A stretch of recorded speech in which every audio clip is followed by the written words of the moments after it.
the barroom floor. I'm drowning your laughter and dead to the core.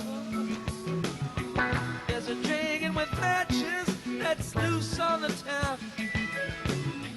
Take a whole pail of water just to cool him down.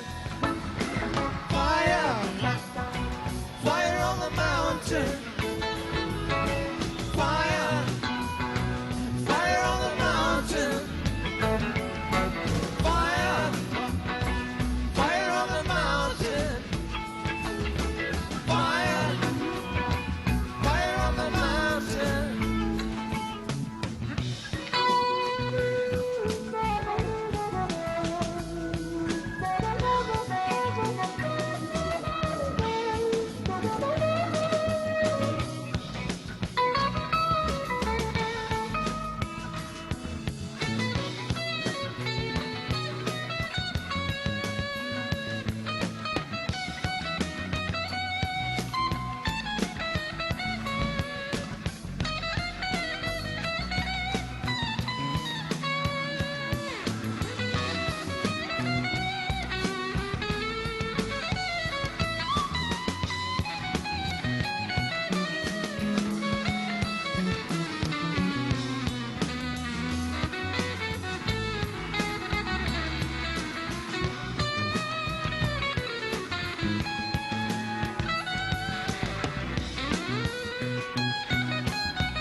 Almost a place till you don't feel the heat.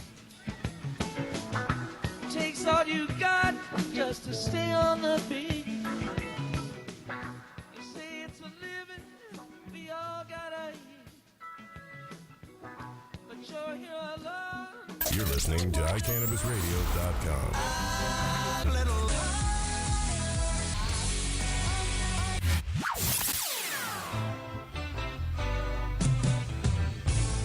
Hello, everybody, and welcome to American Weed Realm Radio. I'm Josh Stanley. I'm your host, as always, and we've got a little change tonight, as I hope everyone got the information, got the email. We're starting at 6:30, obviously, and we've given ourselves another half hour. We found that we have so much information to cover in this radio show that we just can't fit it in an hour. So, you know what? We appreciate all the questions that have come in from all of, not just the fans, but the parents of Dravet syndrome children and cancer patients from all over the world. We're getting questions from Scotland. We're getting questions from Australia, from Amsterdam. And so we've lengthened our show. And tonight we have a very, very exciting show planned for you. And you're not going to get one of the patented Josh Stanley rants tonight, because we have to get right into the show. So from now on, what you're going to be able to expect is you're going to have Jennifer Murray and Chris Stubbs, our resident scientists here. I call them our resident nerds. And He's the nerd. Just kidding. And we're going to be able to nerd out from 6:30 to 7, and we're going to talk and we're going to answer your questions regarding THC, CBD, medical marijuana as a whole. We're going to start out with that tonight, and then we've got a very special guest here. Steph Shearer is in, and she's the director of ASA, Americans for Safe Access. And she's in town just for the night. Very special guest. Wasn't advertised. She's popping in, and we can't wait to talk to her, and she'll come up next. Then we have a very important patient story. Brian Cogan is in the studio tonight, and Brian is a medical marijuana patient, a very new medical marijuana patient, licensed marijuana patient, that came from Florida and has kicked his opiate or painkiller addiction from Florida coming to Colorado and getting on this oil. So we're going to hear his story. And then we have a really I have an exciting announcement to make. We have Dr. Shackelford in the studio. We're going to have him here every week, and this segment isn't that great, Jen? That is great because it's hard to wrangle him. It's hard to wrangle Dr. Shackelford. He's all over the place, and he is all about helping people. He does recommendations. He's a Harvard-educated MD, and he is probably the foremost authority on cannabis medications, cannabis science. And so we have this new segment that we're starting with Dr. Shackelford called Ask Dr. Shack. So we ask you that you blog in, we ask that you call in, and send your pre-questions. We have a load of them tonight that we're going to get to. And then at the end of the show, as always, we're going to do our best to have time to take your call-ins and your blogs. So without further ado, what we're going to do is we're going to get started with Science Corner. And let me introduce, as always, Jennifer Murray and Chris Stubbs. Hello. Howdy. Guys, we have had quite a few questions come across the line this week. Good. Yep, and we're gonna do our best to tackle these. And anything else? I want you guys to know anything else that's on your mind. What's going on in the industry? Testing, samples. Insanity. Well, real quick, I did want to address because I know they're waiting to hear about putting this symposium together. So, Yes. Chris is working on figuring out a date and getting some spaces lined up. So and we're working on it. So as soon as we have something, I just wanted them to know that we're working on that. Well, expound on that just a little bit. I don't think anybody really knows what is this symposium. Tell us what's going on. This comes from what I've seen in the brewing industry. Long story short, I've organized a brewing symposium the last 6 years. That's been running for 18 years. And it's a one-day annual seminar series with breakfast, lunch, and dinner party catered.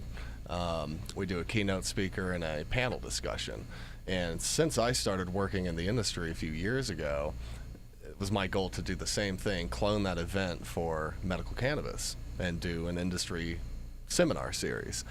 Well, now that we've got all this steam behind the CBD and the Dravet group, we've decided to clone the event and go along with that, but incorporate, especially into the panel discussion, that area specifically. So we'll have a group of parents, a group of patients, group of doctors, and industry experts. We'll have to figure out the rest of the speaking schedule, but the goal is to put on a cannabis symposium that represents the major areas of what we deal with on a day-to-day basis and what our, how it's all integrated, and really help answer some big questions and get some thoughts and minds together. So hopefully people can fly in and be able to get the answers they need from not only Chris and the science, but also doctors as well. So we're really working hard on that. I just want them to know that we are, and sorry that we just don't have time to answer all the stuff on Facebook.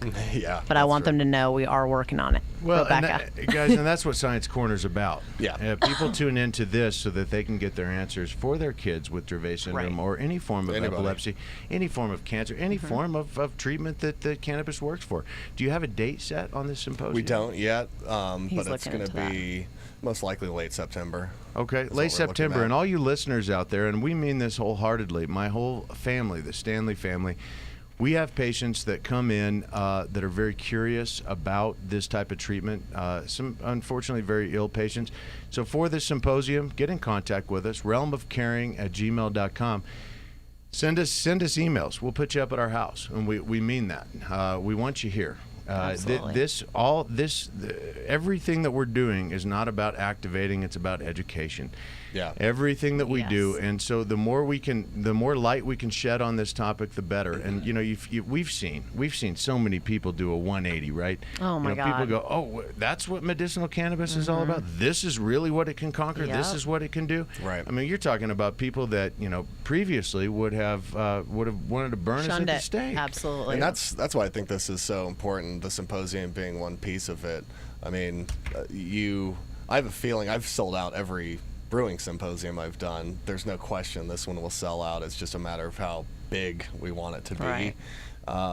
So I'm really excited about it, but You know, what we do on a daily basis impacts everyone, and it's. But really I just important. wanted to make sure they knew that. But let's get on to the Well, questions. okay, yeah, let's get on to the. Sorry. Just kidding. Okay, so Awesome. I have a list of questions, and we're going to do our best to get to everyone's questions here. But I want to start with Lisa Riley. Lisa, I want to thank you for your question. First of all, I appreciate you taking the time.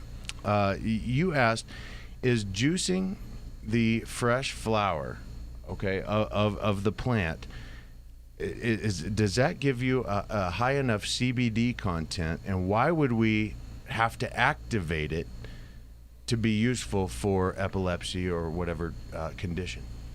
That part of that's kind of subjective. I mean, it all depends on the strain that you're working with, and if that can be shown to have a high ratio of CBD to THC, or CBD acid to THC acid, more importantly, then through juicing the flowers, it would be the only way to get close to that level. Not the leaf. But are Yeah. you going to get to that level without that activation? And I think that's the question. There's a lot of people talking about it, but Right. It's not about the activation, though, is it? It can be, and I mean that's one thing I wrestle with, is what works with specific people and how to prognosticate. You know what I mean? This is going to work and this isn't going to work for you. Activation helps because you're turning cannabidiolic acid into CBD, and that directly competes at the receptor. And the entourage effect that we've talked about in the past with Delta 9 and CBD being present, there's something to be said for that.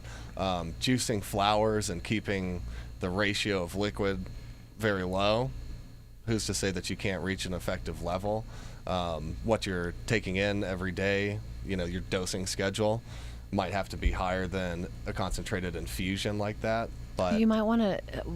Why don't we give a little bit of definition of the plant? I mean, flower, leaf, yeah, that kind of thing. Trim. That is important. Traditionally, when you hear about juicing, it is fan leaves or sugar leaves that have been juiced. That you normally trim off. Yeah, and the flower itself is the bud, the cola. That's what. Trichomes. Yeah, that contain the highest content of all the different trichomes that are producing those resins, and so you know, if you juice the flower, you're getting the most potency on a weight basis, on a weight percentage basis. But that's still not gonna, you know, so let me back up here. In a daily schedule of dosing from juice, I would expect to reach the same level.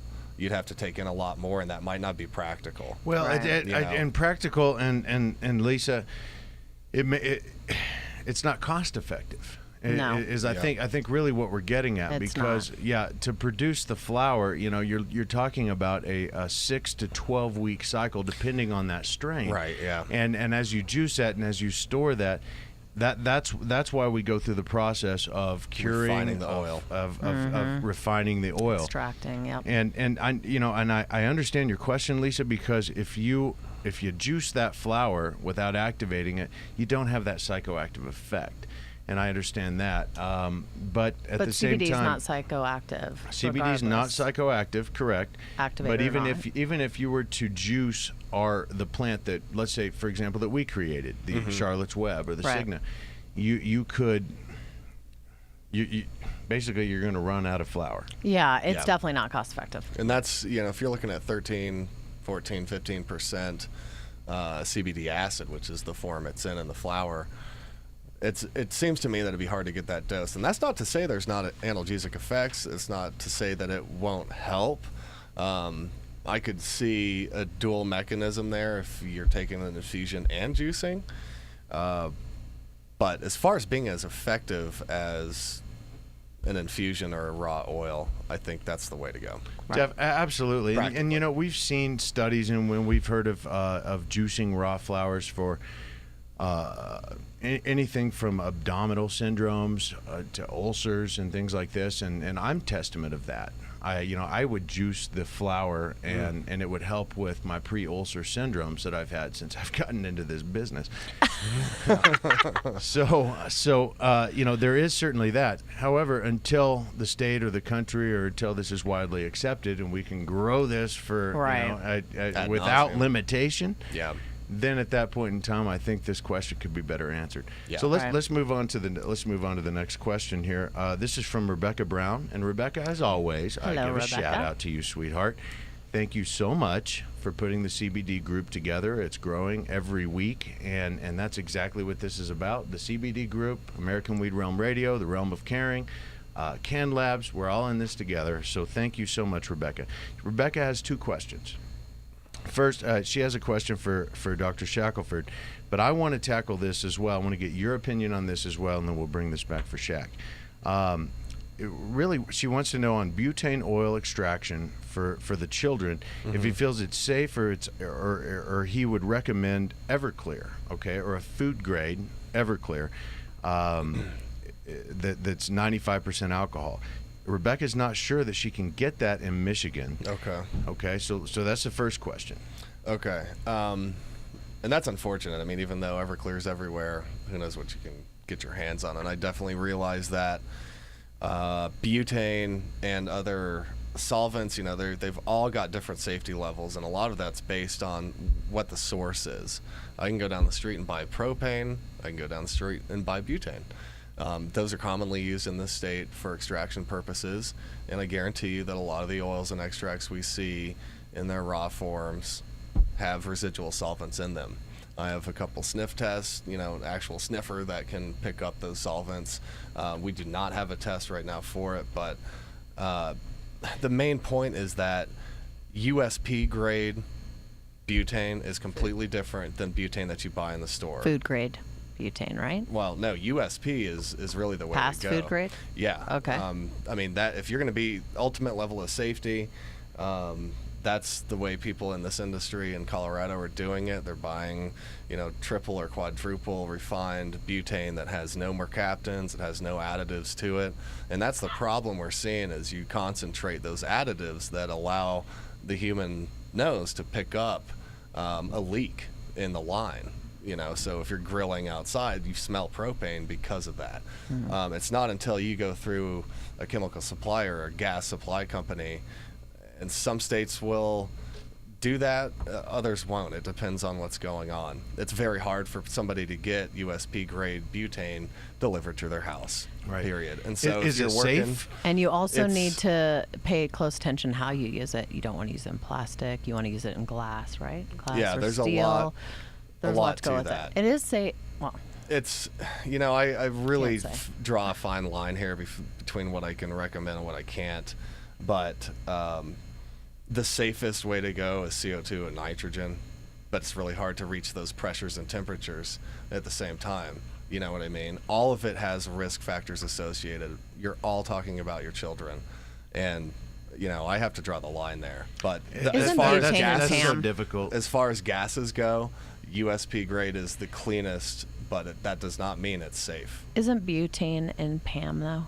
The spray. Oh yeah, and there's lots of aerosols and So stuff. so let's talk. I mean, let's just be honest. I mean, if you do it correctly and you're purging out all the butane, I mean, it is what it is. Food has, Yeah, PAM there's has lots- butane. So let's compare The apples reality to apples. is there's Right. lots of adulterants and additives in a lot of the foods and candies and stuff that we eat all the time. Right. But this is a slightly different situation because Totally. you're talking about refining stuff. You've got solvents in the house. You've got children, and it can cause the right mix can be a really Right. bad juju one afternoon. And so, even if you can't get Everclear, it might be a good idea to just go down a step and get the strongest vodka you can. You know what I mean?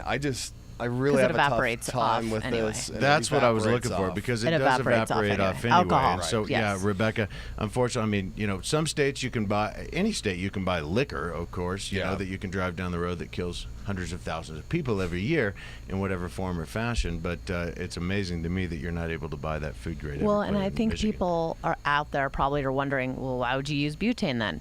Well, because it has an amazing way of stripping off the cannabinoids, right? Exactly, and it So. does a really good job of that. The further refinement processes we see go on, the final products are gorgeous. that They we see are. in the lab, but again, Takes a lot of work. There's a lot of unreliability in the process. There's no way to tell if you've still got it left in it. And you Absolutely. can also do solventless. or bubble hash. Right. So let's not forget that and just do with the water, right? Water and I don't know how to extractions. do that, but Water extraction, Water sure, but extractions. yeah, I mean the efficacy that we're talking about when we're dealing with our kids, right. Yeah. that's tough. The It's a best really way, catch folks, 22. is to continue to write your senators and congressmen and get a And regulatory model where you have Right. us here. Yes, and I You hate have To get that it for answer you. You have too. Jennifer that's able to do this for you. Yeah. So you know what? I know not everybody's there yet, but you know we all will be. That's right. And I say it every show, and I'm going to say it again. It just takes one lighthouse to bring in 1,000 ships. Okay, we're going to move to the next question here, Rebecca. So the second question is, how important is ratio when dosing? When dosing our children?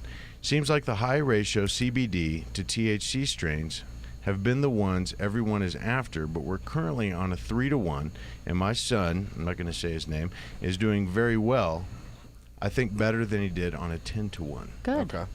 Good. I mean, literally, again, it just interacts differently with everyone, and if it's working and he's not miserable, Yeah. there's no set ratio, and that's the thing is, the realm of carrying can labs, doing all of this is going to bring us data to help understand and create dosing. Yeah. But right now, don't you agree? Well, I agree in a couple of senses. I mean, number one, and we've talked about this every week almost, like it's really important to challenge the system with different ratios, apparently. Then this is Right. something that I've seen in a lot of different areas of this personal health care model where you're doing the best you can and trying to get the best results possible. I think a lot of people are shying away from the Delta-9 because it's psychoactive. And again, tolerance increases very rapidly.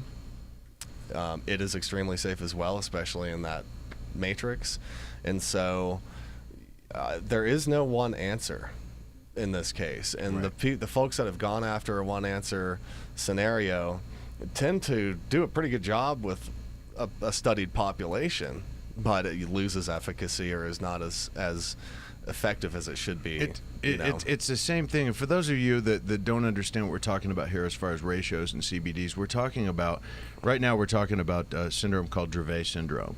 Yep. Very violent form of epilepsy that typically hits young children, and we've been able to make this oil that's non-psychoactive that has very high CBDs or cannabidiol versus THC. THC can be an activator in this, but these children, for those of you that are just tuning in here, they're not getting high. So I want to preface that as we continue this conversation. And so I want to use Paige Figge as an example because she was our first, and her precious little daughter Charlotte, who we affectionately named the plant that we bred for her, Charlotte's Web. Love it. And this essentially has very low to no THC and very high CBD, so that we can make this oil. And 90% of her seizures are gone. They're Yeah, gone that's away. what she said last week was over 90% seizure reduction. But within that, she's played with That's right. up to 10 Several different ratios. I Yeah. think it's a pretty high number, and Keeps changing. Yeah, and we had mentioned we don't know the child's state of mind. Right. We do not know what the world looks like to them, and so I have a really hard time judging that from my place anyway. But I definitely think that, again, if you have data to support the ratio that you're using and you're able to say that I actually have a 10-to-1 or a 3-to-1 and this works now and this doesn't, that's what you need to focus on. And I can't prescribe that. I can't recommend anything. Nobody but can. I can No, I you can can't. at least encourage you to find the answer and to know that it's okay to not know. There's a lot of stuff that we don't know here, but if we use the analytical tools we have, wherever these folks are, at least to get that base answer and know where to go and where you came from. And we're working on it, folks. you'll we get are there. working on You'll it, but get we're there. just out of the gate here. And Yeah. Chris, you bring up a great point. And to Paige's credit and everyone else out there that have been working with CBDs for their children, first, you don't know. It's kind of like going in the gym and staying with the same workout routine every Exactly. week. Yep. If you don't manipulate and trick your muscles, you're not going to get the desired effect because your body gets used to things. So Adapts and overcomes. exactly. Yep. So the I biggest hope that point. helps. It's really complicated. It's though, complicated, It is, but this- journal. This, I would journal. make Yeah. keep Good good records. records. And it sounds like, you follow something and look at your child. Are they smiling? Can they eat? Can they sleep? Are they coloring? Yeah. Are they playing again? Right. In Charlotte's case, Right. she had a feeding tube, and now she's playing with her twin Amazing. sister. She's coloring. I call that success. I call that a miracle, and I gotta tell you, I get teary-eyed every time I See? talk about Charlotte. Totally. But all of the kids, we're just out of the gate, and who would have thought that one single plant in its Could've natural did it, yeah. state could have stopped something like this, and now Charlotte's off all of her pharmaceutical medications. Even her neurologist at Children's Hospital said, we're done. Yeah. We've exhausted everything that we can give her, from Valium on down.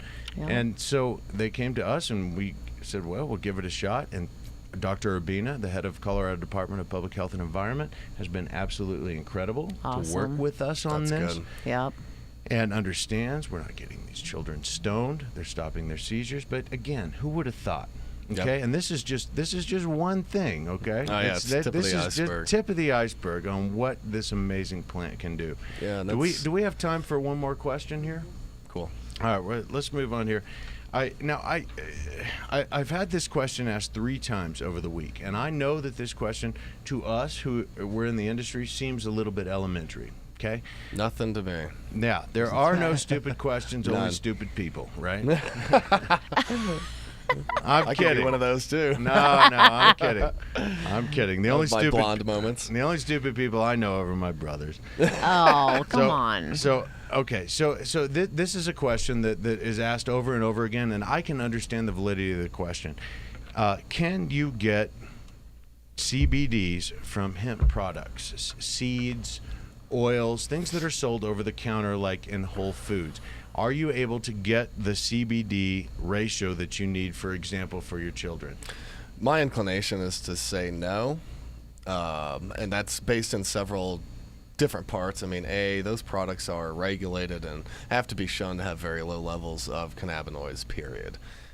They are sought after because of their oil in another form. It's not Properties the of cannabinoids, that oil, it's right, the hemp oil oil. itself, hemp oil itself.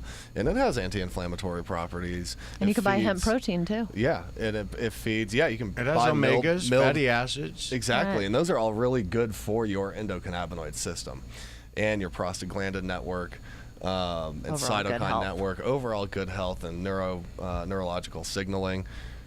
All of our body's regulatory mechanisms work with those ligands or their metabolites. Right. And so that's what you're getting there. The cannabinoid levels are not near close to what you need, from those oils or infusions that we're making from the Right. what you'd call the drug type. So that's Medical cannabis. the medical cannabis plant or plant strains. All of this, if I could kind of describe the classical way of hitting this in the literature, there you've got a drug type and the fiber type is how they describe the two big classes of cannabis. Hemp being fiber type. That's been bred for its purposes The as a industrial fiber. folks, yeah. Exactly. And now if you take a bunch of that and cold press it or extract it, you can get elevated levels of cannabinoids, sometimes CBD acid, sometimes THC acid. You'd then have to go through a process to neutralize those if that was the case, if you wanted cannabidiol itself or delta-9 itself.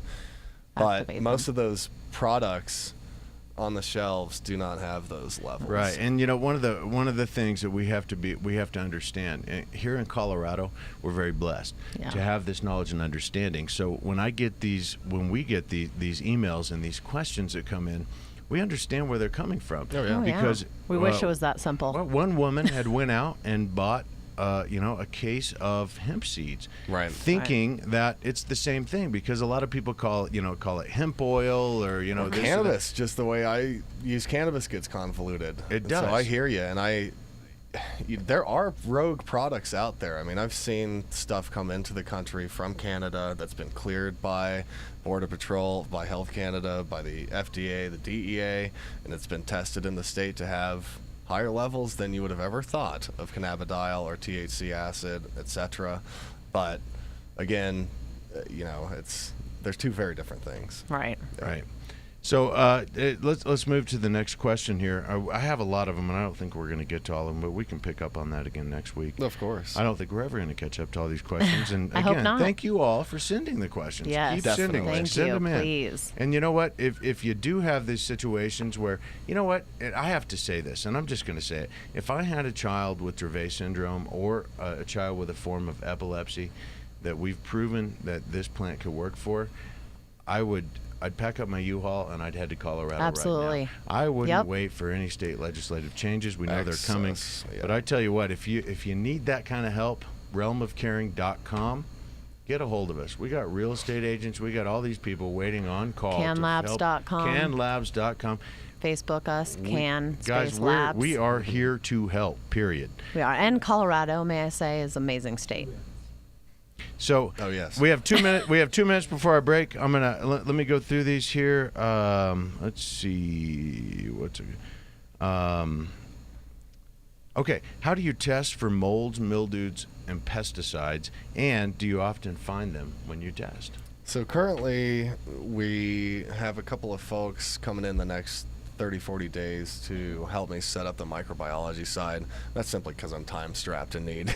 coli, plug and play in salmonella. that. And that's for the micro side, enterobacters. A lot of what you would do in a standard microbial screen for, again, these guidelines come from the American Herbal Products Association. And and they do a really good job. They've wrestled with this whole realm of testing and quality control in other medical plants. Anything that you find in a natural grocers, for example. So that's coming on board.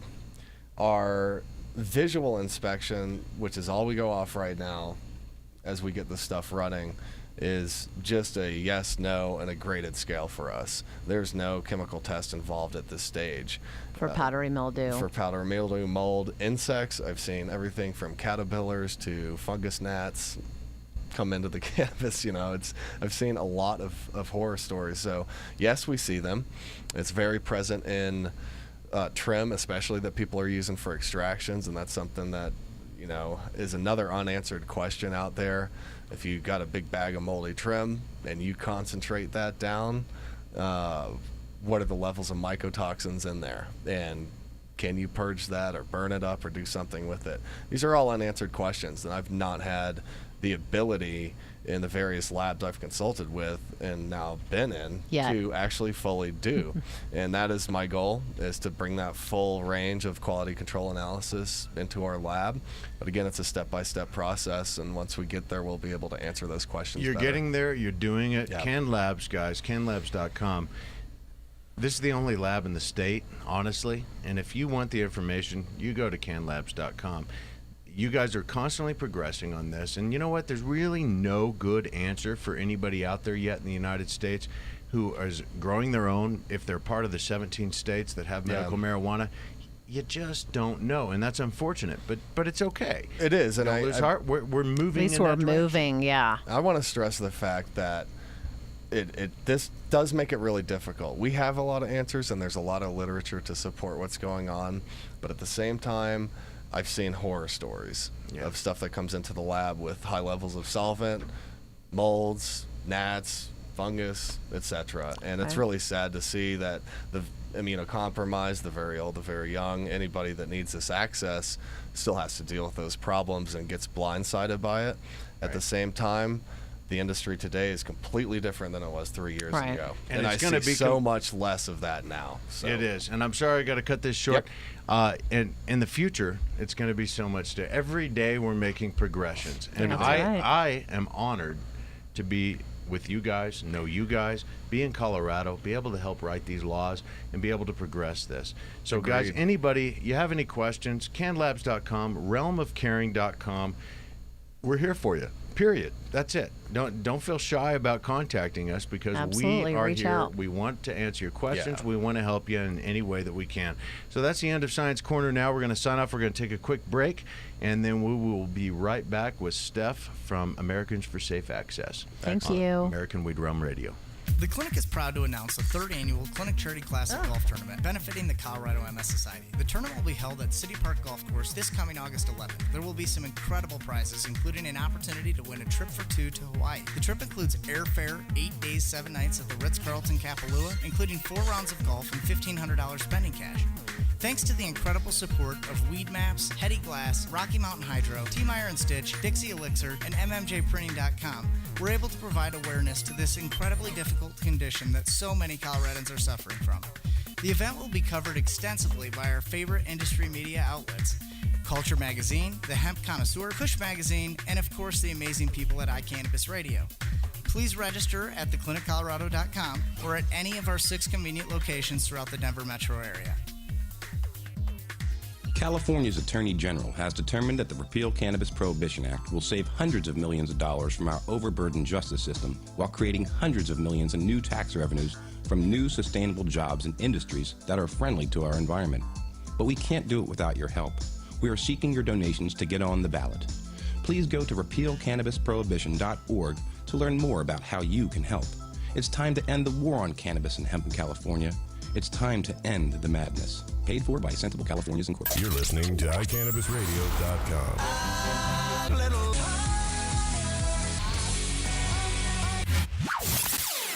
Hi, I'm Josh Stanley. And I'm Jesse Stanley. Two of the brothers here from National Geographic's American Weed, and we'd like to invite you to come into our dispensaries in Colorado Springs.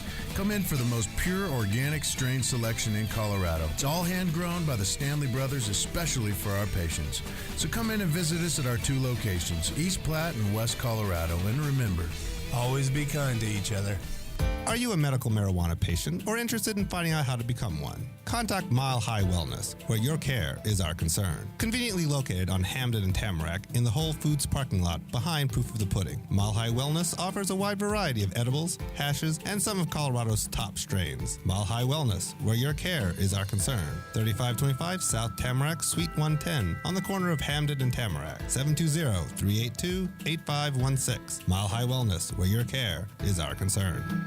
hi, Josh Stanley here from National Geographic's American Weed. I'm here with my brothers, and we've just recently put together a foundation in Colorado to allow for cancer patients and other patients of debilitating conditions to be able to get a hold of cannabis-based oil that's just about free of charge. I've just about had it with seeing sick patients suffer needlessly just because they can't afford the proper medication. That's what the Realm of Caring is going to change. Visit therealmofcaring.com. The website will be complete and up on 4/20 of 2012. But until then, please contact any of us Stanley brothers directly through email. You can get us at gratefuljosh@hotmail.com. Now come on, Colorado. We need to take care of each other. Join the Realm. That's realmofcaring.com. Thank you so much.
distance runner, what you standing there for?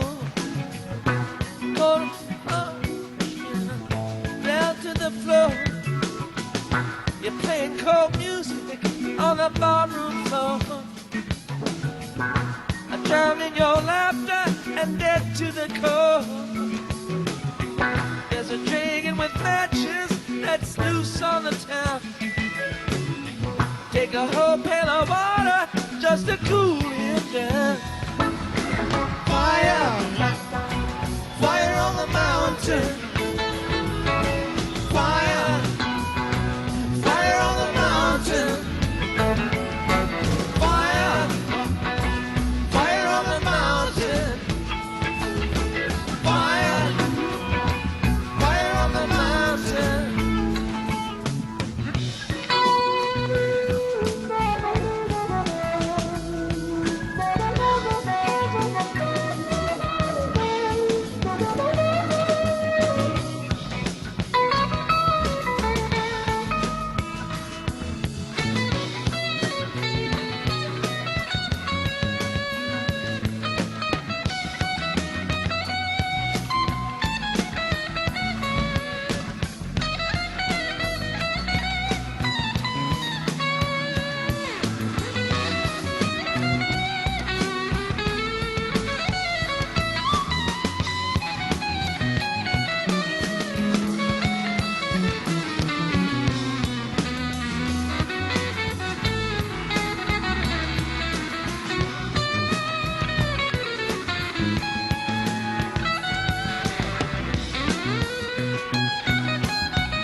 Almost a place till you don't feel the heat.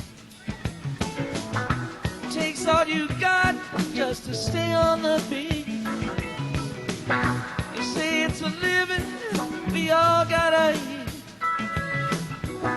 But you're here alone, there's no one to compete. If Percy's in business, I wish it for you. I'm more than just ashes when your dreams come true. Well, fire, fire on the mountain. Fire, fire on the mountain. Fire, fire on the mountain. Fire, fire on the mountain.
in slow motion in a dash to the door.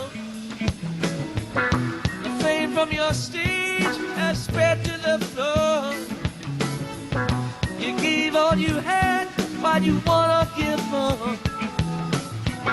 The more that you give, the more it will take. There's a thin line beyond which you really can't pay. Fire, fire on the mountain. Fire, fire on the mountain. Fire, fire on the mountain. Fire, fire on the mountain.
Welcome back to American Weed Realm Radio. Josh Stanley here. I'm your host, and we've added a few guests here. We have Brian Cogan. Hello. Brian, hello. Thanks for coming. We got Joel Stanley, my younger brother. How's it going? We got Jesse Stanley with his mustache here. The mustache is back, baby. Yep, back in full force. Okay, Fire on the Mountain, you guys were just listening to. I think that's appropriate. Our hearts, our prayers go out to everyone dealing with these fires here in Colorado. It's a very serious situation. We've been on evac alert from our ranch, from our farm. Joel's on evac alert from his house right now. I have a very close friend that's house already burned down. So certainly our thoughts and our prayers go out to everybody here in Colorado. It's a very serious issue. And, to bring a little light to it, my wife today, she said, you know what? We live up in the mountains. And she said, well, if we had the evac alert, what are the list of things that you would take? And my first response was, I'd take my favorite underwear because they're so damn hard to find. I'm out. Yeah, we lost Brian. It is it's a very real issue. It's something that the Stanley brothers have been dealing with on our ranch and our farm. It's caused us to have a pause in our oil production for our cancer and epilepsy patients, which is a real shame. The highways have been closed, so we're not able to manifest the oil or the product to be able to get it in the hands of the patients that need it. So having said that, folks, everybody, thoughts and prayers to Colorado and the victims of these fires. It's just terrible. So moving on here, we have a very, very special guest, Brian Cogan here. I'm going to give you just a little bit of background, and then we're going to hear Brian's story. Since our show came out on National Geographic American Weed, we have had literally, I would say, hundreds, if not maybe 1,000 emails from people all over the world, from Australia to Scotland to Amsterdam, all over the place, who have asked us and said, you know what, I'm dealing with stage 3, stage 4 cancer, severe arthritis, MS, all of these, AIDS, HIV, and they've said, what can you ship us this oil? Can we get this oil? And the sad answer to that is no, because we have these crazy invisible boundaries and these invisible lines that we call states and countries, and everybody has their own rule. But we do have some of these special people that move to Colorado to be able to get this oil and get this help. We talk a lot about Dravet syndrome. We talk a lot about epilepsy. We talk about a lot, the non-psychoactives. And I invited Brian on the show here because Brian has a very special story. In Florida has the highest ratio of people that are not only hooked but purchase black market and legal market opiates or painkillers, Vicodin, Percocet, and the like. And Brian had really reached his end. He had had a lot of abdominal surgeries and a lot of issues. And Brian had been, and he's not ashamed to say, been hooked on opiates, much like I was whenever I found this oil. And he has an amazing, compelling story. He had the courage to move to Colorado, get his residency here, get his red card. And so we want to hear his story here. Brian, welcome onto the show.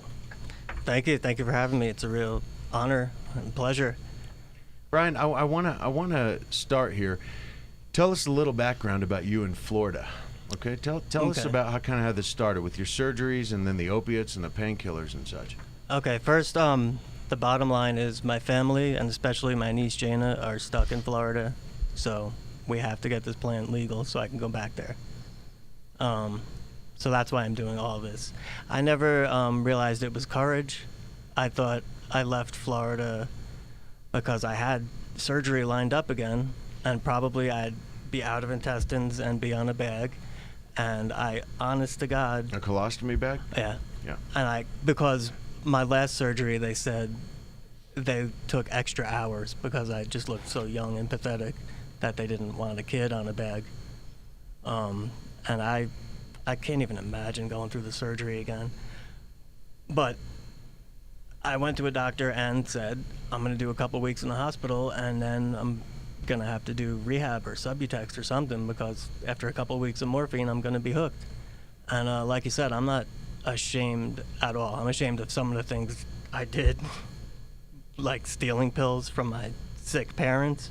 That's what addiction does. Yeah, like something I cannot even fathom doing. Sure. But I think you're literally insane when you're in addiction.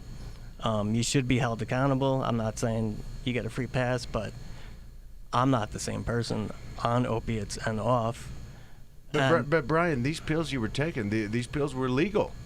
Yeah, everything I took. My drug dealers are doctors, and I would like to be nice about it, but again, nothing sacred on the realm here. Yeah. Please just be open.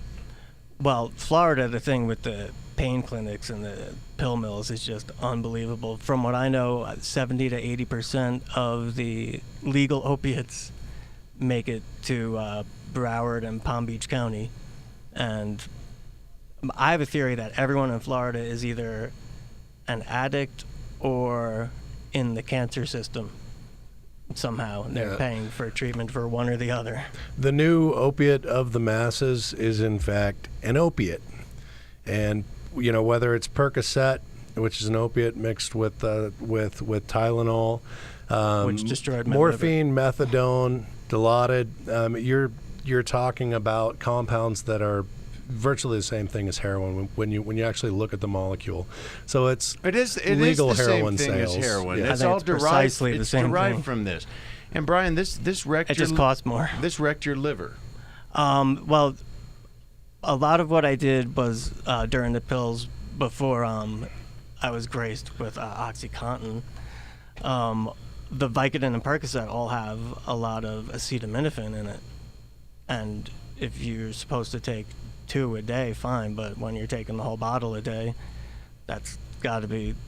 The pills I was taking seemed to be why I was ill. Not originally. I had a bunch of surgeries when I was really young. I think I had 2 by the time I was 4. And I think I would have probably done drugs anyway and become an addict, but the way it worked out, there was no way I couldn't have been. And so the bottom line is... You couldn't have gotten through the pain. I've seen your scar, okay, if you don't mind me saying. I understand what it was you went through. You've been cut open from hell to breakfast. These are the pills that they said that you needed. The problem is, and the same thing with me, okay, when I had my back surgery, I didn't want to get hooked on these things. but I got hooked on them. Yeah. You know, it finally took my wife to come to me and say, that's it. I'm done picking you up off the bathroom floor at 4 in the morning, right? Thank God. Yeah, that happened to me the first time, and I wound up in the system in Florida, like you were saying. I was a patient in California in 1996 when Prop medical 215 marijuana passed. patient, yes. Yeah. And then I went back to Florida and became a criminal, and you actually I should have fought it. You got busted for buying Trying to buy marijuana from an undercover. I tried to buy drugs from the police. Folks, this is what we're spending our tax money on, is to bust people who have legally now become addicted to opiates, and now they're going to put them in a corner and try to put them in jail, because we house 75% of the world's nonviolent offenders, 5% That's right. of the population. How dare you go off our legal heroin and seek something that's safe, such as cannabis, and that's basically the slap in the face that a lot of people get in a lot of different states. People who've been using medicinally for years cannabis safely and using it to get off of opiates. How dare you? Good point, Joel. How dare you get off of our legal heroin? Okay, yeah, that's the United States standpoint. Take Colorado. Just Colorado, for example, there are 800,000 people in Colorado that are uninsured. And then out of those 800,000, whatever condition it may be, they opt for an alternative treatment like cannabis, something that has never in the history of recorded history has it ever caused an overdose or a death. I've tried. It can't. Yeah, you can't eat enough. The safety ratios, folks, and if you don't know these safety ratios, you're going to know them now. For and the safety ratios are how much you can eat or take to have an overdose. Okay, and this is from the American Medical Association. This is the AMA. Percocet is 1 to 10. Vicodin is 1 to 12. Morphine is 1 to 6. Cannabis, folks, you ready for this? Is 1 to 10,000. Meaning I can put you in a room with hay bales of marijuana and a knife and a fork, and you can sit and you can gorge all day long. You may want to die, but you're not gonna. Okay? So nobody has done this. So how dare you get off of this legalized heroin and then go to an alternative form of treatment or alternative form of therapy? And you know what we're going to do? Just as a bonus, we're going to lock you up for it. Well, Josh, they've got to pay for bullets and life vests and things like that for all the wars that they've got to start. So, well, guys, who's going to make those? You know what? We get sarcastic, we get angry on this show, but for good reason, okay? It's time to wake up. It's time to educate the masses, and it's time to show people what this plant can do. Is it the end-all, be-all? Of course not. But it's a start, and it's an option, and it's a viable, safe option for people looking for an alternative form of treatment. So, Brian, I want to ask you something. Sure. So, tell us a little bit about your move to Colorado. You met us, Realm of Caring. Tell us a little bit about this oil and how that's helped you. All right. The Realm of Caring is a scam, and I advise everyone to stay away from the Stanley. Absolutely. Stay away from the Stanley brothers. Mostly not Josh. until you send at least $5,000. Yeah, stay away from Jesse's mustache. That's the only Well, okay. I like to say befriended. I met Irvin Rosenfeld, a federal medical marijuana patient, and hopefully people know this. The United States government sends 4 people still marijuana, 300 joints a month. Yet they deny its medicinal benefit. Right, at the exact same time, which makes them mass murderers. But hypocrites we'll at do that the next very week. least. So what did it feel like when you came here and you met the Realm of Caring, you met the Stanley brothers? Just tell us a little bit about that. We have about 2 minutes left. Oh, no pressure then. So far, I met the Stanley brothers, and first of all, I don't like the Stanley brothers on National Geographic's American Weed, but I fucking love the Stanley family, the real ones that I met at a park, the real human beings. So far, they've given me free meds, free doctor visits, transportation, a job, and a place to stay. And I've repaid them by setting fires every place, starting. Don't say that. They actually will come march through our doors. So you're the one. Yeah. They have been every place that I've been. It started up at your farm, and then John, one of the Stanleys, will let me stay at his place with barely knowing me. This is the kind of people they are. And then I've had the problem of premature evacuation all week, I like to say. I left John's place, and now I think my stuff is probably on fire in Colorado Springs. Well, yeah, as well as I think most of the brothers. What has the oil done for you? Are you getting off the opiates? You can drug test me. I don't know the last time I took an opiate. What's the oil doing for you? The oil, my thing is the oil, there's no amount of smoking that is ever going to cure me. It helps with symptoms. The oil actually cures my intestines and the scar tissue. What they were going to cut me in half and go in and do, I can do on a cellular level by taking this oil and not have to take pharmaceuticals. And I don't recall ever feeling this happy and healthy, just normally waking up happy every day and wanting to go do stuff. Yeah, Brian, it saved my life. It's the bottom line. You have Crohn's disease, right?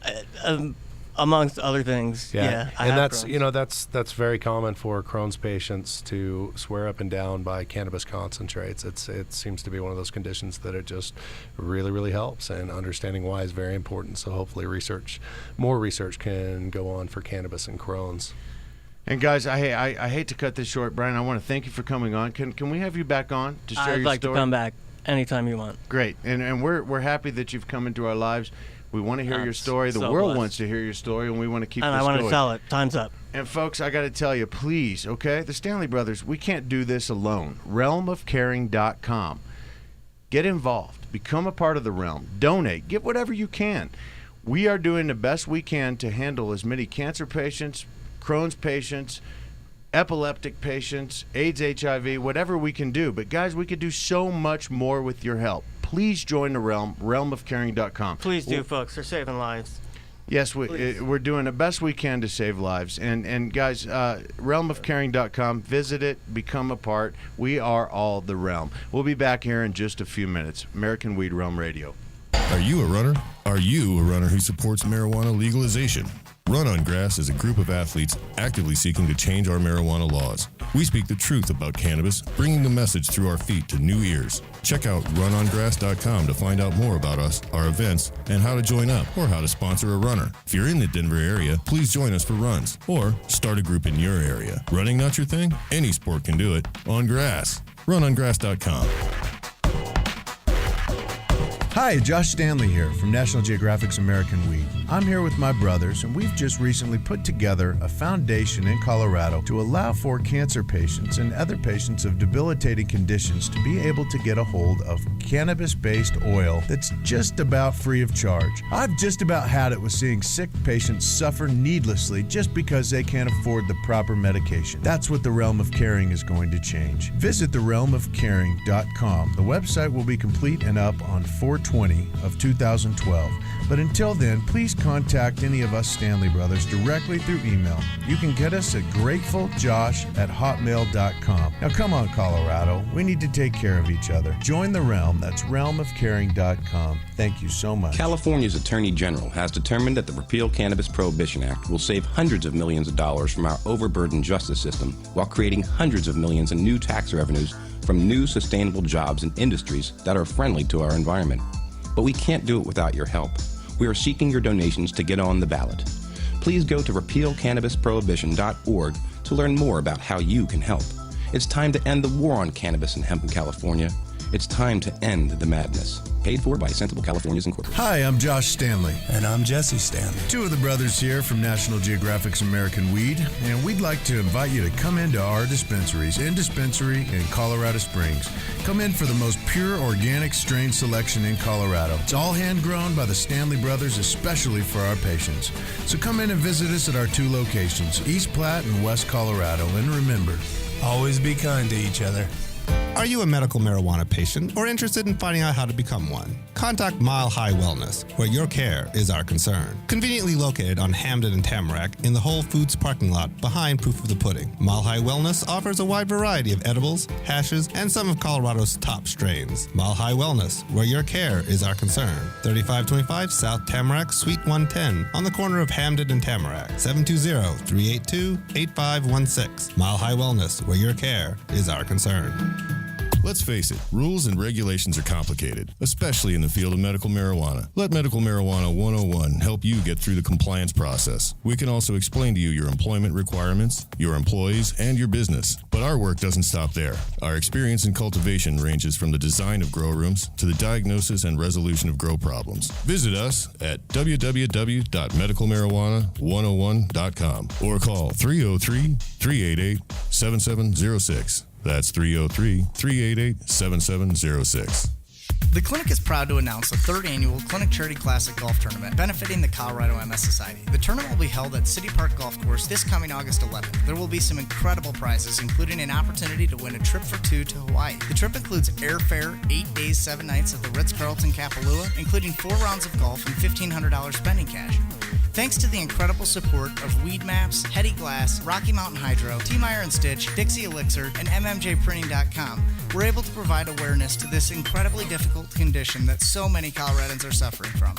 The event will be covered extensively by our favorite industry media outlets, Culture Magazine, The Hemp Connoisseur, Kush Magazine, and of course the amazing people at iCannabis Radio. Please register at thecliniccolorado.com or at any of our 6 convenient locations throughout the Denver metro area.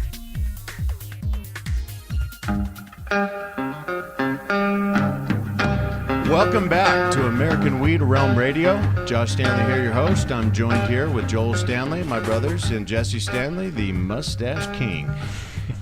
We have a very, very special guest that stopped in that was in Colorado here. We have Steph Shearer here, and Steph is the director of ASA, Americans for Safe Access. And I tell you what, this organization has done more good for the cause of pushing medicinal cannabis than I could think of just about any other. You know, I think of a lot of these people out here, and I don't want to throw anybody under the bus, but I think about ASA, and we think about Steph. And Steph, we're so honored to have you here tonight. Thank you so much for coming in. Well, thanks for having me. Absolutely. You know what? I'm going to give the mic over to you because I want everybody, listeners, watchers, everybody wants to hear what's been going on in your world. What are the progressions? What are the detractions? What are the obstacles? Well, that's a pretty broad question, but I think we're all a little disappointed with the Obama administration. I think here in Colorado, people were the latest to feel that sting, and really between 2009 and 2011, I think we all thought that we were taken a huge step forward and that we were going to be able to really create safe access programs without change. Change. The change was here, and then we're going to be able to create access programs in a environment where we didn't have to worry about federal raids and have to worry about the Department of Justice interfering with our work. And I think that for our movement, a lot of us took a deep breath and maybe didn't feel like our activism was as needed. That we heard the president and the Department of Justice say, as long as people were following state law, we're going to back off. And so I think a lot of the patient advocates and the providers and everyone really sort of stepped back away from their activism and really focused on regulations at the local level, and really, for patients, a lot of us got to worry about our medical conditions for a while. And I think it's very clear that our work isn't over at the federal level. And so a lot of the work that we've been doing is trying to re-engage our base and remind them that the reason that we had the political space in 2009 and had a president that came out, or a presidential candidate that made promise to us, was because advocates were active, that they'd created a space where a presidential candidate felt like he had to make promises to us, and we have to keep up that advocacy. I think a lot of presidents, they come and go. The issue is they're, in my opinion, I think, and a lot of people's opinion, is there are different puppets that change every 4 years or every 8 years, but the marionette stays the same. And so you hear a lot of promises, you hear a lot of change, and all of us, I think we were all doing cartwheels naked down Main Street whenever he got elected. The unfortunate part of the situation is that there's been more raids under the Obama administration than there was under G.W. Moron. More in 4 years than there were in his 8. More in 4 than there were in his 8, and that's really upsetting. But you said something that really piques my interest. You said people, okay, they changed their focus from a national perspective and went local. And people went local, and then they started to put together their own rules and regulations from a local perspective. How do you view that? Because I think that's a good grass fire to start.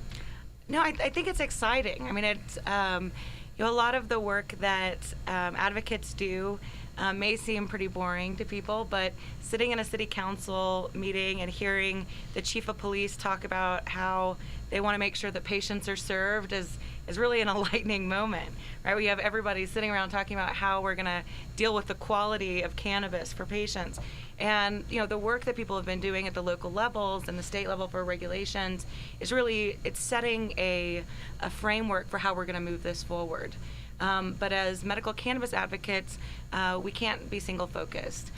We've got to push forward at the local level, continue to advocate at the state level, but we've got to keep our eyes on the federal prohibition. And someday, I opened our office in D.C. in 2006, which was hard to do. I had to leave California and live as a criminal again, which I do now. It's my access in D.C. is back to skater kids instead of going to medical cannabis facilities. And that choice was difficult, but it was something that I knew we had to do, that we had to have a voice in DC.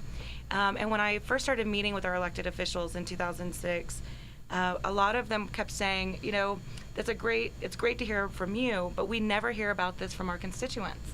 And I thought they were lying. I thought that they just wanted to get me out of their offices. And so I started asking our community. I travel a lot and speak in front of our community a lot. And so every time I speak in front of our community, I ask people, how many people here have met with their federal representatives? And every time, less than 3% raise their hands. That's so unfortunate. And so I think people need to understand that if you are not meeting with your member of Congress, they're not hearing about this issue, right? Not from our side. They are hearing about this issue from the DEA. They're hearing about this issue from Partnership for Unreasonable Drug Policy, or whatever they call themselves. And so they are hearing the opposite side. But no matter how you feel about democracy, our elected officials are sent to Washington to represent their constituents, right? Not to represent all the laws of Colorado, not to represent all the laws of California.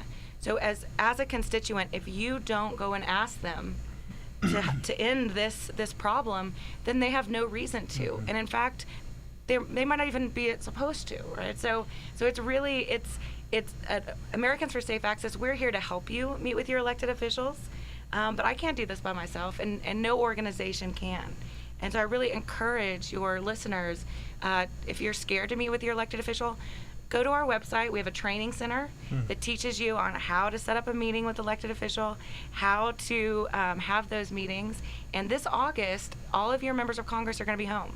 And so we're asking everybody across the country to set up meetings with your elected officials in August and make sure that they know that they're supposed to be representing you in D.C.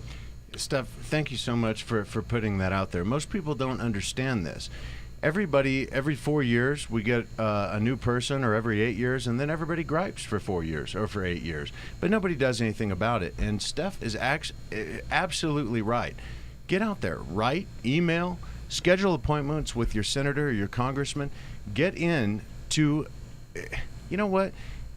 We get so many emails that people say, what can we do? How can we help? Joel, how many do you get a week? 50? Quite a few. And the answer is very simple, because these are elected officials that represent you, okay? Now, some of them, unfortunately, that's really not what they do. But for the most part, they're elected officials that represent the voters. And if you let them know about medicinal cannabis, and I call it the snowball effect, and this is what I've seen happen since the year 2000.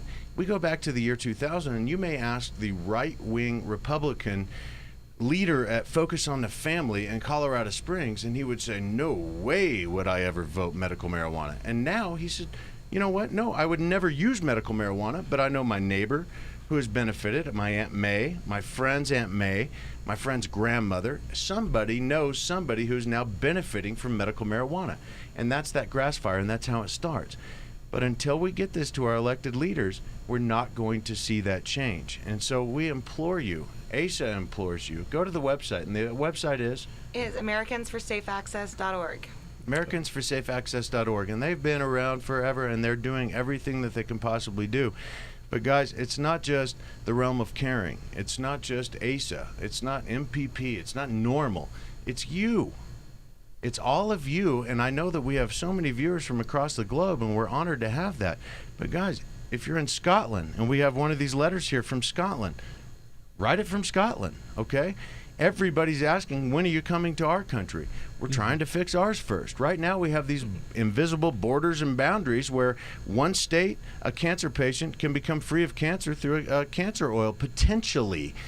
And then you have another state where you get a felony and you're locked up.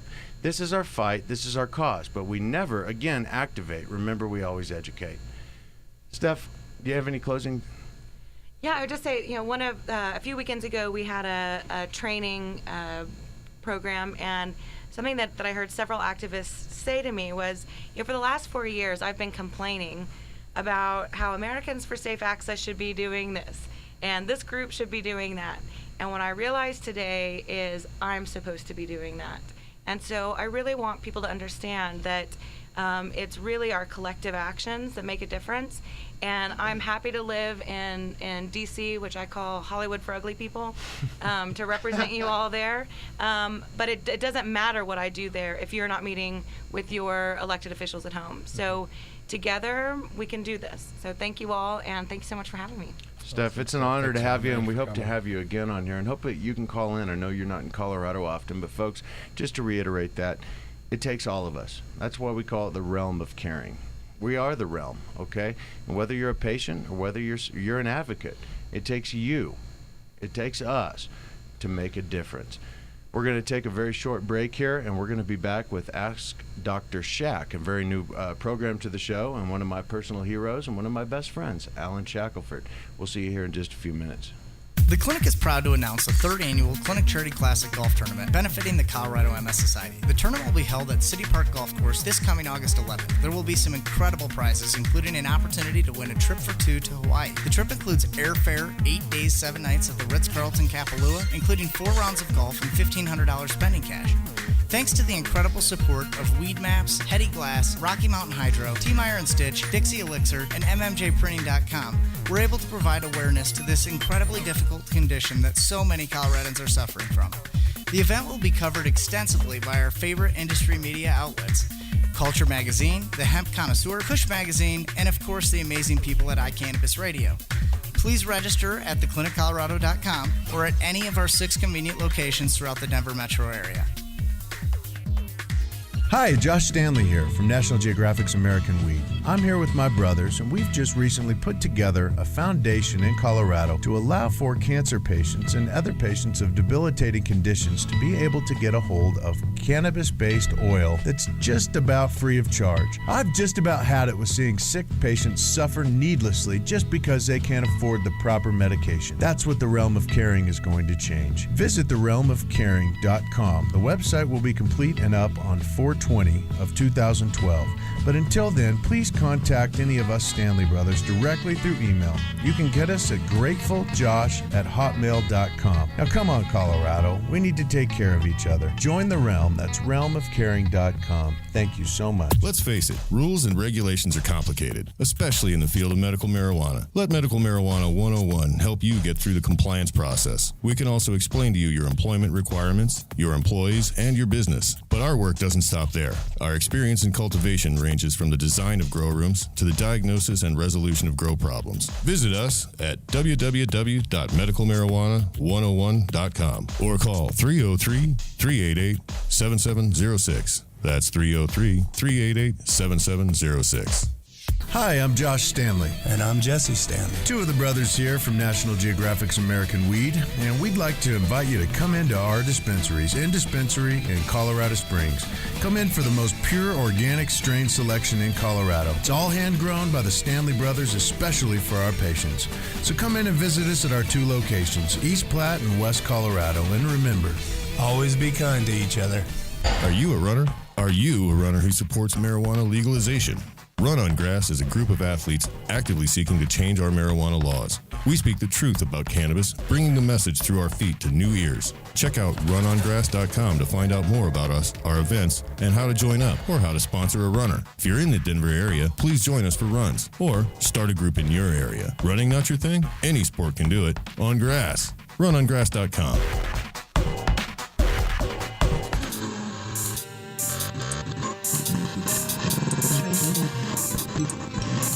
Welcome back to American Weed Realm Radio. Josh Stanley here, your host. I'm joined tonight with my brother Joel Stanley and my brother Jesse Stanley. And I want to thank Steph for coming in from Americans for Safe Access. It was an honor to have you on the show.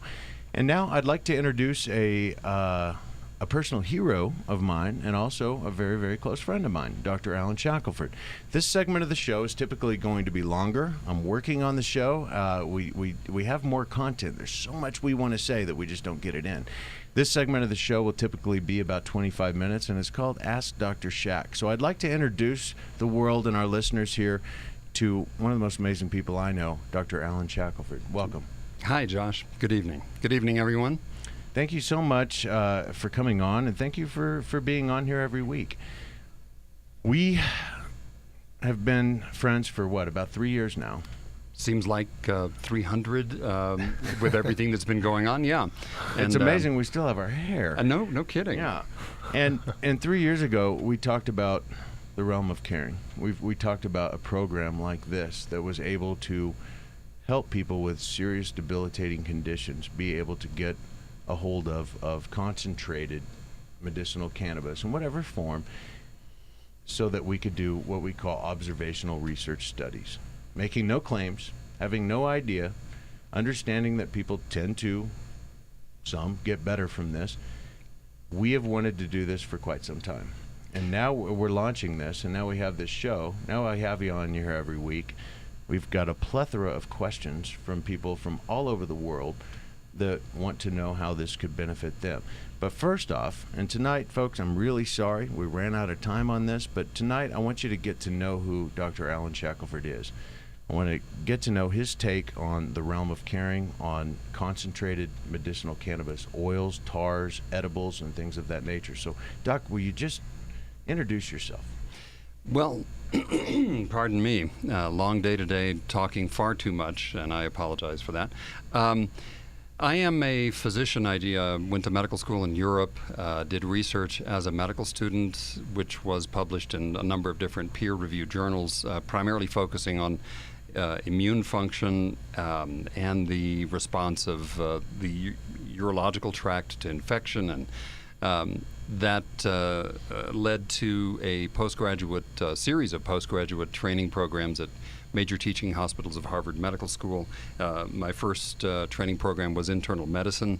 And then I did a nutritional medicine fellowship, which was clinical in nature, and then a research fellowship at Harvard Medical School, in which I focused on the primarily the immune system and inflammatory responses and how the two work together. And interestingly, that research looked at arachidonic acid and cyclooxygenase and the degradation products of those particular enzymes, which are also intimately involved in the endocannabinoid system, which was really not known at that time.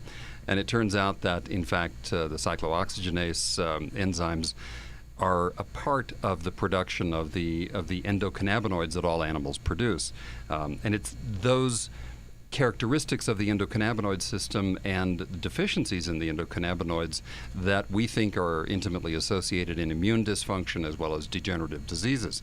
I then subsequently did a behavioral medicine fellowship, 2 years clinical and research, looking at how behaviors influence autoimmune function, immune function in general, and autoimmune diseases, as well as just simply stress and the impact of stress hormones. I came out to Colorado quite some time ago, 1994, and as you said, 3 years ago, became interested in cannabis and the research that supports its use as a treatment option. And there is a great deal of research, not nearly enough, which is unfortunate, and there are many reasons for that, which we will discuss at some point in the future. What is really fascinating about the use of cannabis as a treatment option is the variety of different conditions that can be addressed using cannabis in its variety of different forms, from vaporized, which isn't necessarily the most appropriate or best approach, but ingested forms, and back to vaporization or smoking even. There are certain conditions where it's appropriate and certain conditions where it perhaps isn't the best option. As I've observed treatment responses to in particular ingested cannabis, it became quite apparent that there was a different mechanism in play. And as you said at the outset, we began to discuss how we could observe patients' responses to various ingested forms of cannabis, from more or less standard dosing to highly concentrated forms. And there really is not a great deal of research on this. Colorado is a perfect location for doing the types of studies that we've talked about, which are essentially observational. We see how people respond to the various forms of cannabis that they use and follow their progress or lack thereof. We really often don't know. Sure, we have to be realistic. We do. And yet, there is anecdotal evidence that says quite convincingly that concentrated cannabis forms have different effects, in particular in devastating illnesses like cancer. And there is a body of, I would say, laboratory research that says that cancers could in fact respond quite well to THC and cannabidiol. So we have constructed this observational research protocol to see how people respond, categorize it, follow it, and report on it. And thank you for all of that. And in saying that, I have to back this up. Again, and we say this all the time here at the Realm of Caring, the Stanley Brothers, we make no claims. What we're here is to try to provide a better quality of life. We would like to know why, many times, these patients get better through this oil. And that's why we do what we call observational research studies. And we're going to take a call here in just a second because we have 5 more minutes. And I apologize, folks, but we're going to have Dr. Shack every week for a half hour. But you know, we call it observational research studies because we're not under the control of the FDA. Okay, and so we don't have to do double-blind placebo studies. For thousands of years, we did what we called observational research studies, and we observed the patients, right? We observed their responses, and that's what we hope to do with this program, and that's why we're so excited. We have some people that have immense success with this, and then there are others that don't respond, and we want to know why. And that will be probably a function down the road of other studies, including laboratory studies and animal and probably human studies, which we really have difficulty doing in the United States due to the restrictions that have been placed on using or studying cannabis in general. Other countries are not quite so draconian, and it may well be that the research studies that will shed the greatest amount of light on these particular questions will have to be done outside the country. Nonetheless, these studies will be done. Isn't that interesting, though, Doc? And I want to bring this up. I think, everyone listening, this is very important. We have contacts with people in Israel, people in France, Portugal, Spain, and they have a nationalized healthcare system that they want our information. They're asking us to come here because why? It alleviates their national health care and it saves them money. It's the opposite situation in the United States, unfortunately, because the health care system is actually put on us, which is why you'll hear me affectionately call it the sick care system many, many times. So I think that's very interesting. We're going to take a call, Doc, and I'm really sorry. Folks, we got plenty of time with Doc in the weeks to come. I've got a list of questions you have for him. They're stacking up, and they're going to be very, very, very big as we go on. But right now, I'd like to take a call from Jason from California as we wrap the show up. Hi, how you doing? Jason, we got you here? Yes, hi, how you doing? Amigo, how are you? It's good to hear from you. Good. This is Josh Thank here. God. I've got Dr. Alan Shackelford, Joel Stanley, Jesse Stanley, and we've got Steph here in the studio. What's on your mind? Nothing much. I was calling just to tell you guys are doing a great job. I'm very proud of you, first thing. Second thing is, I'm working on the CBDs with my son, And, we do a lot of trial and error and research of our own out here in California, working with Harborside and CBD Science and different people that have been helping us out and trying to help figure this out. Jason, what is your son diagnosed with? He has Dravet syndrome. It's a rare form of epilepsy. It's a sodium channel in the brain that doesn't distribute sodium correctly. It's located in the SCNA1 gene. Correct. And we're just getting familiar with that here in the last 6 months here in Colorado. And actually, Jason, now that I look at it and we think back to Weed Wars, you were kind of our inspiration regarding this. And I've got Joel here. So Joel? Yeah, hey Jason. Jason contacted Paige, or Paige contacted Jason about Charlotte. Jason's been heading up a lot of cool stuff in California and educating parents out here as well. And Jason, we thank you for that, for being a huge support for the cause, and another courageous parent out there who was willing to go against the grain and do something that you found work for Jaden, right? Yes. Well, you have to look at it like this. If you see your kid suffering every single day, and I know you guys have kids and love your children, and when you love your child so much, you see him suffering, you'll do whatever it takes to make him better. We did try 12 different medications from Europe, and nothing was working. My son had a seizure every single day of his life, from when he was 4 months old to he was 4.5. The first day I gave him the CBD tincture was the first day he ever went myclonic, seizure-free, and that totally changed his life. There has been moments here and there. He's not totally seizure-free yet, but also we have got him down from 22 meds down to 5. So he does have withdrawals while he's coming off these medications. And today we were calculating how many pills my son's taken since he's 5 years old. I think we calculated he's taken over 20,000 pills in the last 5 years. Wow. Oh, my word. Well, it's hi, Jason. This is Dr. Shackelford. It's remarkable. How you doing, Dr. Shackelford? I'm doing well, thanks. And you? One of the things that is remarkable about this is, first, that unfortunately it falls to you as a parent to do the research that we should be doing as a medical community, and we need you've done a remarkable job, and it should be spurring the remaining people within the medical and scientific communities to address this question, utilize the information that you have gathered in your really on the ground, boots on the ground, practical experimentation to see what works and what doesn't. And now it's up to us as a research community to take that experience and study it in a more in-depth and molecular way, if you will. And ultimately, I hope that will happen. And thank you for being courageous and taking those steps. And we hope that your experience will translate into more effective treatments for people with seizure disorders in general, and in particular children with Dravet syndrome.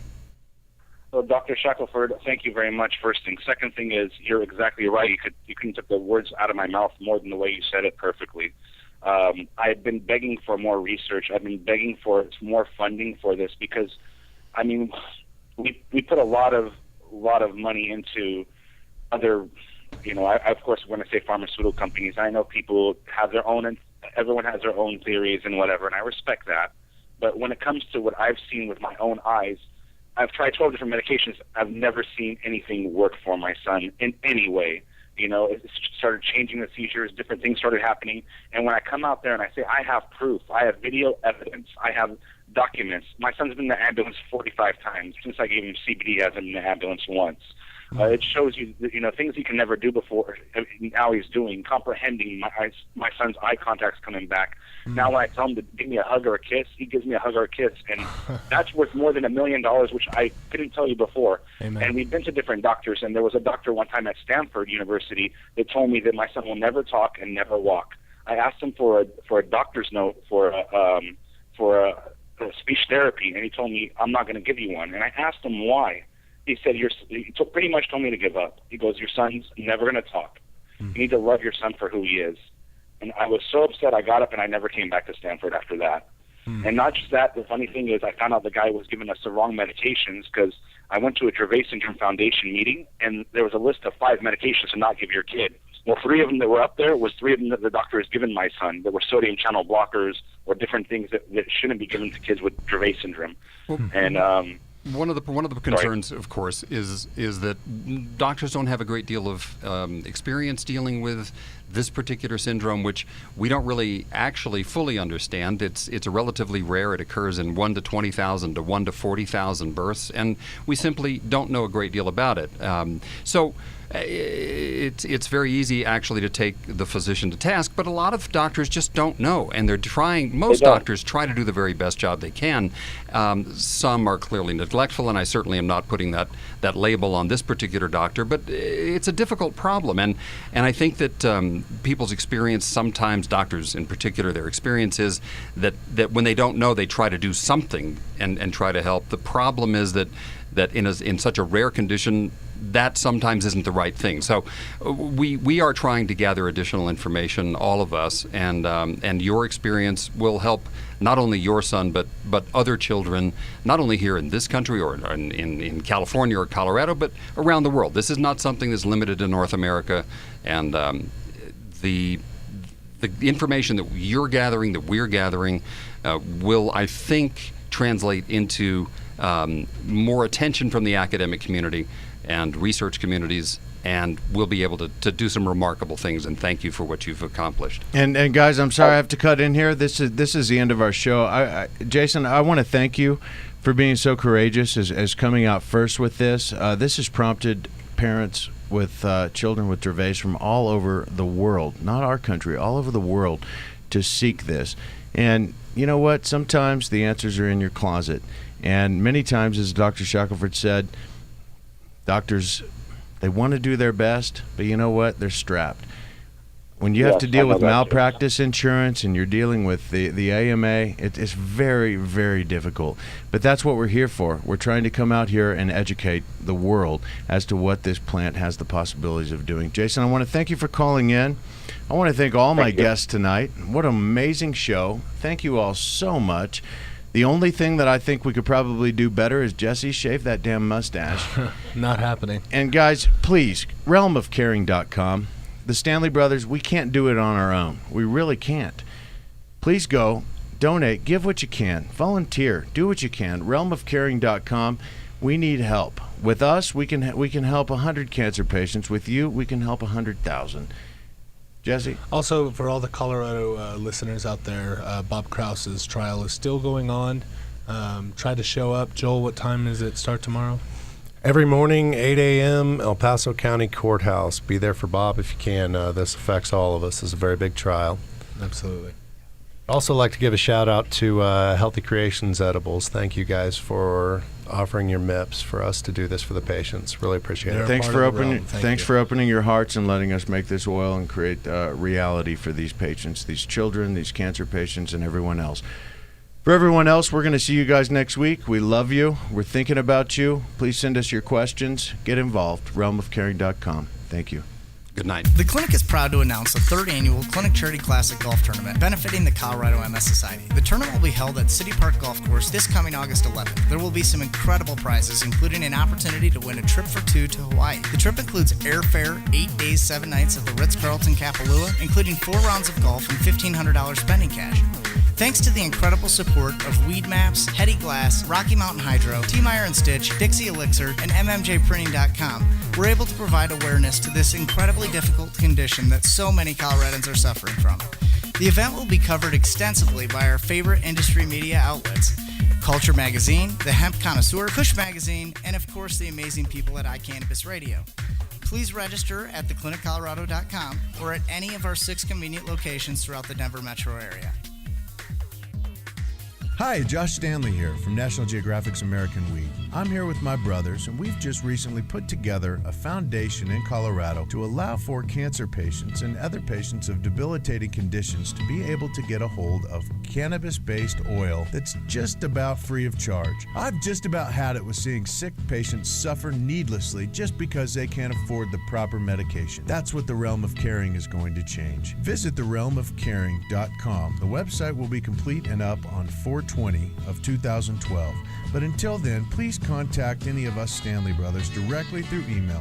You can get us at gratefuljosh@hotmail.com. Now come on, Colorado. We need to take care of each other. Join the Realm. That's realmofcaring.com. Thank you so much. The law offices of Etzen, Maton, and Matz provide criminal defense, medical marijuana defense, and advice about setting up and running medical marijuana centers, optional premises cultivation operations, and infused product manufacturing businesses throughout Colorado. With offices in Denver and Aspen, we can offer assistance throughout the entire state of Colorado. Give us a call at 303-831-8188. That's 303-831-8188. Or visit us online at warrenetzen.com. Are you a medical marijuana patient or interested in finding out how to become one? Contact Mile High Wellness, where your care is our concern. Conveniently located on Hamden and Tamarack in the Whole Foods parking lot behind Proof of the Pudding. Mile High Wellness offers a wide variety of edibles, hashes, and some of Colorado's top strains. Mile High Wellness, where your care is our concern. 3525 South Tamarack, Suite 110, on the corner of Hamden and Tamarack. 720-382-8516. Mile High Wellness, where your care is our concern.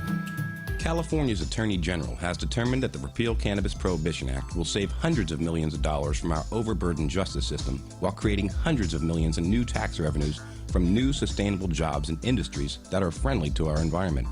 But we can't do it without your help. We are seeking your donations to get on the ballot. Please go to repealcannabisprohibition.org